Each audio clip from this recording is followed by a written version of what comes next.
Hi friends, అందరూ ఎలా ఉన్నారు? నేనైతే చాలా బాగున్నాను. మీరందరూ ఎలా ఉన్నారో కామెంట్ సెక్షన్లో కామెంట్ చేయండి. ఇక లేట్ చేయకుండా ఈరోజు వీడియోలోకి వెళ్ళిపోదాం. ఈరోజు వీడియో వచ్చేసి బ్లౌజ్ కటింగ్ను చూపించబోతున్నాను. ముందుగా మనం ఆది బ్లౌజ్ తీసుకొని ఆది బ్లౌజ్ యొక్క బ్యాక్ పార్ట్ చివరలు రెండు ఒక చోటుకు తెచ్చి ఇలా లూజునైతే చూసుకోవాలి. ఆది బ్లౌజ్ కన్నా ఒక 1 ఇంచు ఎక్స్ట్రా పెట్టేసి కప్పుని అయితే కొలుచుకుందాం. కప్పు కోసం పావించు వదిలేసేయాలి. హెమ్మింగ్ కోసం పావించు ఎక్కువగా పెట్టేసుకోవాలి. తర్వాత సైడ్ బారు మొత్తం ఆది బ్లౌజ్ ప్రకారమే పెట్టుకోవాలి. ఇక బ్లౌజ్ మొత్తం పొడవు షోల్డర్స్ దగ్గర నుంచి చివరి వరకు, అంటే మనం టక్స్ వేస్తాం కదా, అక్కడ వరకు కొలుచుకోవాలి. నాకు 14.5 ఇంచులు అయితే వచ్చింది. దానికి పావు కలుపుకున్నాం కాబట్టి 14.5 ఇంచులు వచ్చింది. నెక్ కోసం 2 ఇంచులతోనైతే మార్కింగ్ చేశాను. తర్వాత మన ఎదురుగా కూడా ఒకసారి బ్లౌజ్ మొత్తం పొడవు అయితే చెక్ చేసుకున్నాను. షోల్డర్స్ చెక్ చేసుకుంటే మనకు 3 ఇంచులు అయితే వచ్చింది. 3 ఇంచులతోనైతే మార్కింగ్ చేశాను. ఇక ఇప్పుడు ఆర్మ్ లూజ్ అనేది ఏ విధంగా కొలుచుకోవాలో చూద్దాం. షోల్డర్స్ దగ్గర ఖర్చు ఉంటుంది కదా, ఖర్చు దగ్గర నుంచి చూసుకోవాలండి. 5.5 ఇంచులు అయితే వచ్చింది. నెక్ షోల్డర్ కలిపి ఎంత ఉందో మనం హ్యాండ్స్ కోసం అని పెట్టిన అక్కడ కూడా సేమ్ అంతే ఉండాలి. తర్వాత చంక రౌండ్ కోసం 1.5 ఇంచుతో మార్కింగ్ చేసుకోవాలి. నెక్ అయితే 1 ఇంచుతో మార్కింగ్ చేసి ఇలా రౌండ్గానే అయితే మార్కింగ్ చేసుకోవాలి. మనం నెక్ డ్రా చేసేటప్పుడే కరెక్ట్గా 2 ఇంచులతో కాకుండా ఒక పావు ఇంచుతో మనం ఇలా లోపలికని కట్ చేసుకున్నట్టయితే షోల్డర్స్ అనేవి జారకోకుండా బ్యాక్ నుంచి చూస్తే రౌండ్ నెక్ చాలా నీట్గా ఉంటుంది. అలా 2 ఇంచులు కూడా కరెక్ట్గా కట్ చేయకూడదండి.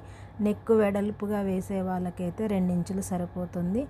ఇలా కొంచెం పావు ఇంచు తగ్గించి మనం కట్ చేసుకుంటే రౌండ్గా అనేది ఉంటుంది. తర్వాత మనం హ్యాండ్స్ అయితే కట్ చేసుకుందాము. ఆది బ్లౌజ్ తీసుకొని ఒక పావు ఇంచు ఎక్స్ట్రా పెట్టేసి సేమ్ బ్లౌజ్ ఎంత ఉందో అంతే కొలత అయితే పెట్టుకోవాలండి. ఖర్చును కింది వైపుకు జరిపి పెట్టాలి. ఒకసారి టేప్ తీసుకొని టేప్తోనైతే కొలుచుకుందామండి. టేప్తో కొలుచుకుంటే పావు తక్కువ 9 ఇంచులు అయితే వచ్చిందండి. 8.75 ఇంచులు వచ్చింది. నాకెందుకో డౌట్ వచ్చేసి మళ్ళీ ఒకసారి చెక్ చేసుకున్నాను. 8.75 ఇంచులు అయితే వచ్చింది. అక్కడి నుంచి 2.5 ఇంచులతో మార్కింగ్ చేసుకొని అయితే గీసుకోవాలి. ఇలా హ్యాండ్ షేప్ అనేది డ్రా చేసుకోవాలి. డ్రా చేసుకున్న తర్వాత హ్యాండ్స్ అనేది కట్ చేసుకుందాం.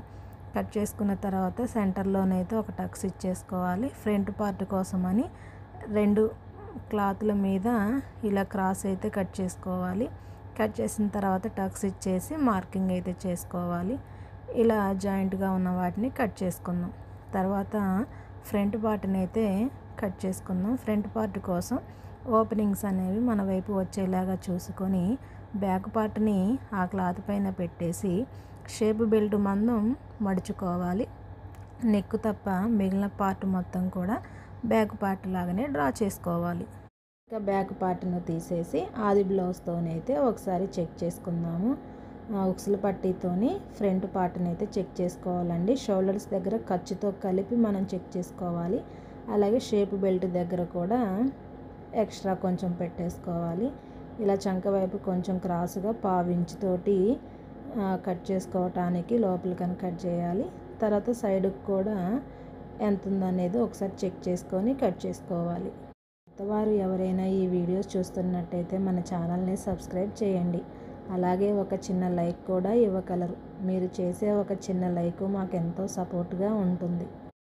ఈ వీడియో మీకు ఎలా అనిపించిందో కామెంట్ సెక్షన్లో కామెంట్ చేయండి.